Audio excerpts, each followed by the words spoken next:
Hello guys, आगे की story सुनाने के लिए मैं आ गई हूँ भावना।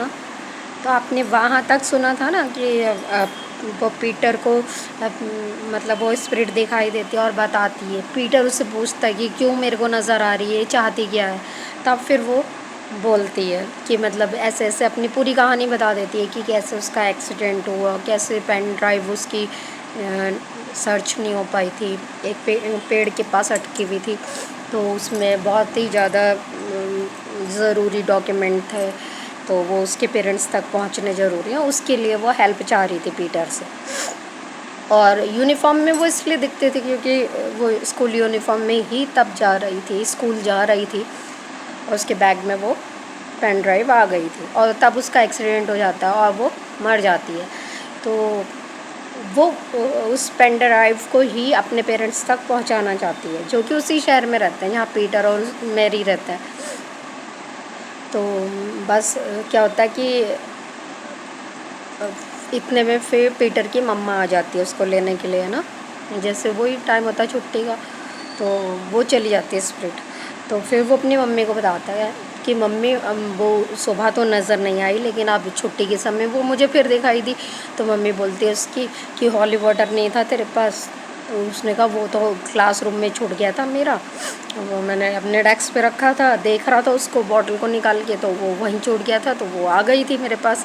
कि लेकिन अब मुझे उससे उतना डर नहीं लग रहा, वो कि मेरा कोई नुकसान नहीं करने के लिए आई है, वो किसी का भी नुकसान नहीं करने के लिए आई है, उससे तो हेल्प चाहिए। तो उसकी मम्मी बोलती कैसी हेल्प, तू क्या हेल्प करेगा, तू तो बच्चा है। तो वो बोलता है कि मम्मी ऐसे ऐसे उसका जिस जगह एक्सीडेंट हुआ वहाँ उसकी एक ना डॉक्यूमेंट पड़ा है, यानी कि एक पेन ड्राइव पड़ी हुई है। उसमें उसके पेरेंट्स की बहुत काम की चीज़ें हैं, वो उन तक पहुँचाने के लिए वो मेरी हेल्प मांग रही है, इसीलिए वो मुझे नज़र आ रही है। उसने बहुत सारे लोगों के साथ कांटेक्ट होने की कोशिश करी, उनके सामने आने की, लेकिन किसी के साथ उसका मतलब वो बोलता ना कि किसी को वो नज़र नहीं आ पाई, लेकिन वो मुझे नज़र आई है। तो अब वो मेरे से हेल्प मांग रही है कि मम्मा हम ऐसा करते हैं, उनकी हेल्प कर देते हैं, हमें हेल्प तो आप टीचर हो, सिखाती हो, मेरी माँ हो, मुझे सिखाती हो कि हमें सबकी मदद करनी चाहिए, उससे भगवान खुश होते हैं, गॉड खुश होते हैं। तो हमें अगर हम जीवित लोगों की मदद कर सकते हैं तो हमें जो इस दुनिया से जा चुके हैं उनकी भी मदद करनी चाहिए ना, ताकि उनकी आत्मा को शांति मिले और उन्हें मुक्ति भी मिले। कि जब हम उनके लिए अच्छा काम करेंगे तो वो मुक्त हो जाएंगे ना।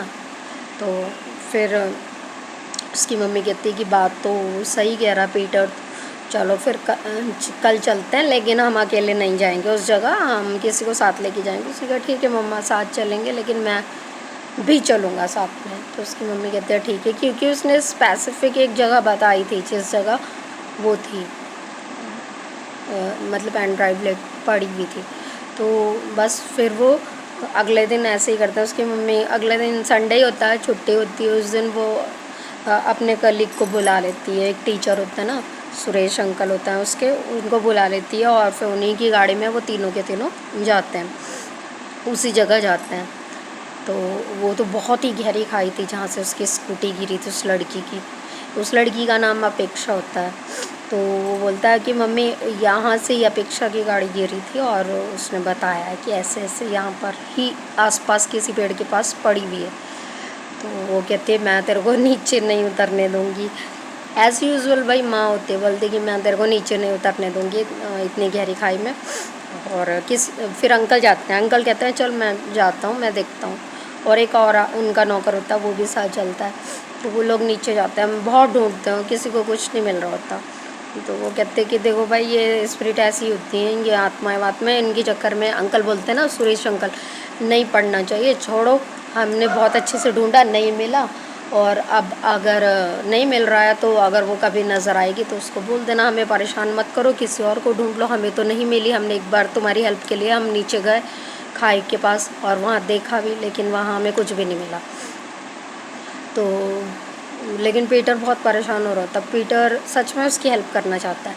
तो पीटर कहता है अंकल प्लीज़ मुझे एक बार अच्छे से देखने दो। वो एक पेड़ बता रही थी कि जहाँ जो भी आसपास वहाँ बिल्कुल खाई के पास नीचे को जाके पेड़ होंगे वहाँ हम देखते हैं जहाँ वो उसकी स्कूटी गिरी होगी। तो फिर वो नीचे उतरते हैं।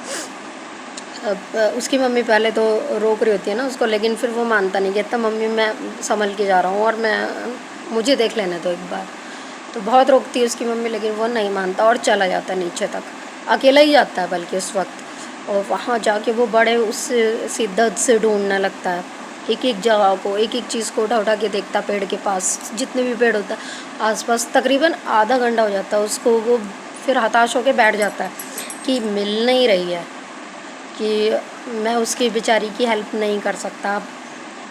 फिर वो दुखी होकर ना जैसे ऊपर कहता कि अब तो यहाँ है नहीं और चलता हूँ, तो जैसे चलने लगता है कि येलो कलर की ना एक पॉलीथीन चमक रही होती है, छोटी सी होती है, तो वो कहता है एक बार इसको और देख लो। तो जैसे ही वो उस पर हाथ लगाता है तो उसको वो टाइट लगती है और उसको उठाता है, देखता है कि पेन ड्राइव।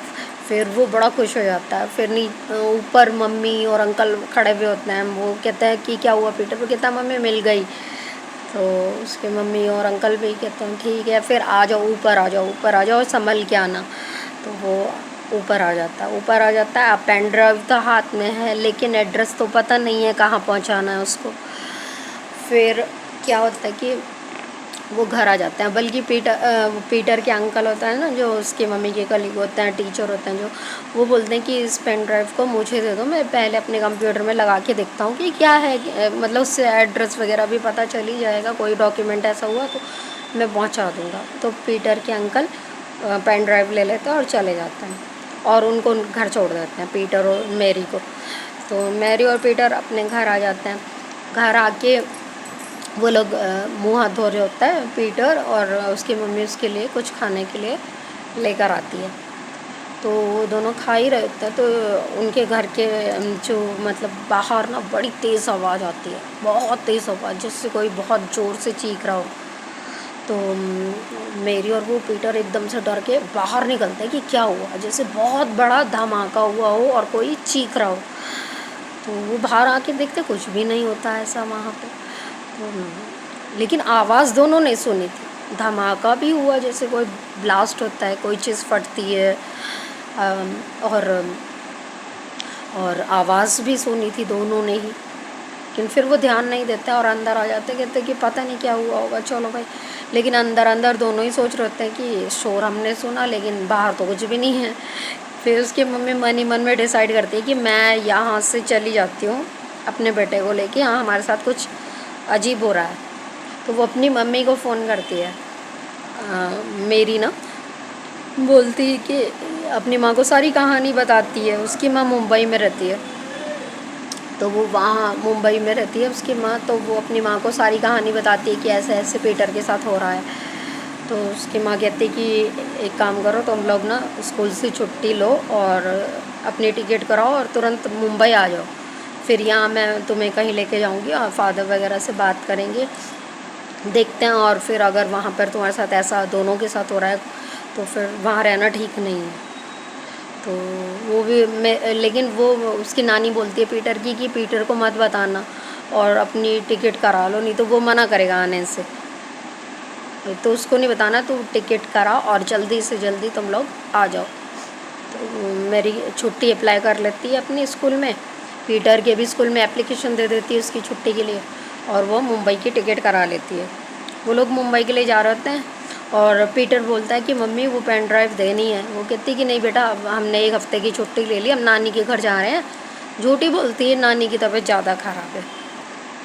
तो पीटर कहता अचानक नानी को क्या हुआ, कल परसों तो बात करी थी, ठीक थी। कहते पता नहीं क्या हुआ, बुढ़ापा है, हो सकता है कुछ दिक्कत आ रही हो, वो हमें याद कर रही है, हमें जाना है और हम एक हफ़्ते बाद वापस आएंगे। तो पीटर कहता है ठीक है, भाई बच्चा अपनी मम्मी से अगेंस्ट तो नहीं हो सकता ना इस चीज़ में कि भाई जाना है नानी को देखने, तो जाना है, अकेला भी कैसे छोड़ती उसको। तो फिर वो दोनों के दोनों पैकिंग करते हैं और एक हफ़्ते के लिए मुंबई चले जाते हैं। अब वो एयरपोर्ट पहुंचते हैं, ठीक है, एयरपोर्ट पहुंचते हैं, अपनी फ़्लाइट में जैसे ही बैठ रहे होते हैं तो उनके पीछे की सीट पे कौन है भाई, अपेक्षा। अपेक्षा भी फ़्लाइट में बैठी हुई मिलती है उसको, पीटर को।